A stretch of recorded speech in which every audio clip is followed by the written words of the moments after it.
जय श्री राधे भक्तों, जय श्री श्याम। आइए भक्तों, आज अजामिल उपाख्यान की कथा को श्रवण करते हैं। केचिद केवलया भक्त्या वसुदेव परायणा अघम धुन्वन्ति कासेन निहारामिव भास्कर। देखिए भक्तों, जैसे भगवान सूर्य के उदय होने पर त्रैलोक्य का संपूर्ण अंधकार समाप्त हो जाता है, उसी प्रकार भगवान के मंगलमय नाम लेने से जीव के पाप तत्क्षण भस्मीभूत हो जाते हैं, समाप्त हो जाते हैं। राजा परीक्षित श्री सुखदेव जी महाराज से प्रश्न करते हैं, महाराज इसका कोई प्रमाण है? प्रमाण बताइए। तब श्री सुखदेव जी महाराज कहते हैं, कन्नौज में रहने वाला एक ब्राह्मण भक्त था जिसका नाम अजामिल था। मातृ पितृभक्त था, पतिव्रता पत्नी थी और बेटे भी थे।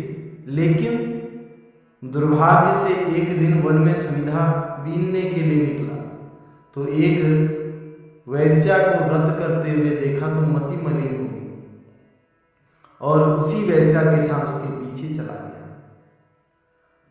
10 बेटा हुए, जिसमें साधु संतों के कहने पर सबसे छोटे बेटे का नाम नारायण रखा।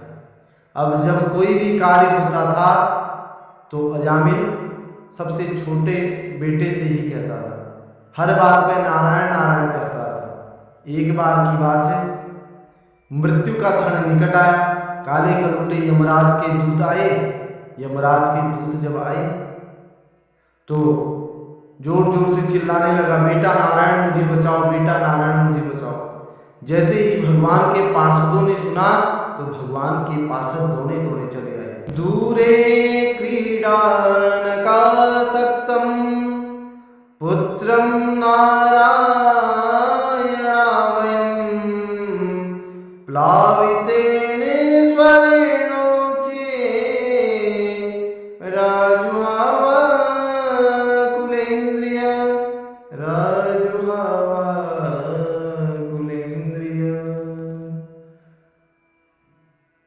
उसी समय भगवान के 4 पार्षद प्रकट हो गए और यमदूतों को जोर से धक्का मार दिया। यम के दूत पार्षदों से कहने लगे कि तुम चमकीले चमकीले कौन हो? भगवान के दूतों ने यमदूतों से कहा, तुम काले कलूटे कौन हो, पहले तुम बताओ। तो बोले कि हम तो यमराज के दूत हैं। अब जब यमदूतों ने विष्णु दूतों से पूछा, तुम कौन हो? तो बोले हम तो भगवान के दूत हैं, इसने हमारे प्रभु का नाम ले रखा है, इसलिए हम इसे बचाने के लिए आए। यमदूतों ने कहा, किसी और को पागल बनाना, इसने अपने बेटे नारायण नारायण कह के अपने बच्चे को बुलाया है। तब भगवान के दूत कहते हैं कि इसके बच्चे का नाम कितने साल से होगा? 5 साल, 10 साल, 15 साल, 20 साल से। लेकिन हमारे जो भगवान है उनका नाम तो अनादिकाल से चला आ रहा है, इसलिए हम इसको बचाने के लिए आए।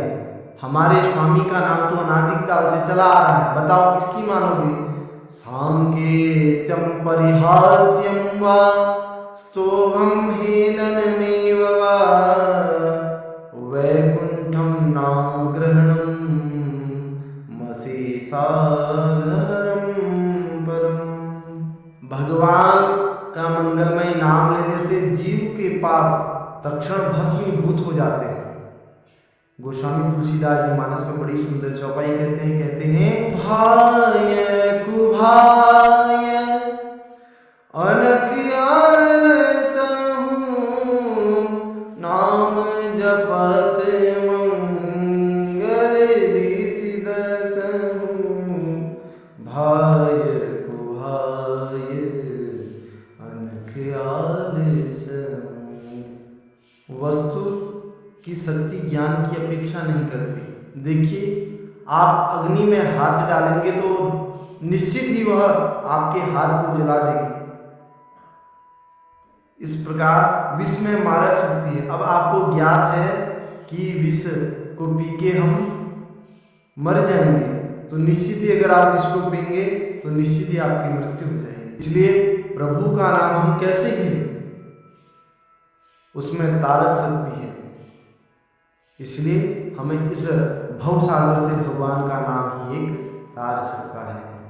यम के दूत अंत में अजामिल को छोड़कर भाग गए और यमराज के पास पहुंचे और यमराज के पास पहुंचकर अपने भार दंड सब फेंक दी और बोले, सरकार सरकार, हमें आज से आपकी नौकरी नहीं करनी है। यमराज बोले, क्या हुआ? तो बोले, 4 लोगों ने हमें मारकर भगा दिया। यमराज ने कहा, कारण क्या था?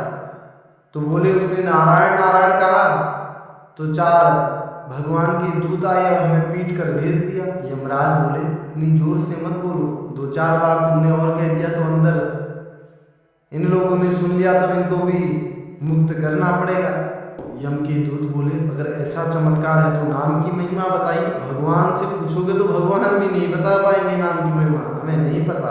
तब गोस्वामी तुलसीदास जी मानस में कहते हैं, ओ कहाँ लगी नाम बड़ाई, राम न सकई राम गुण गाई।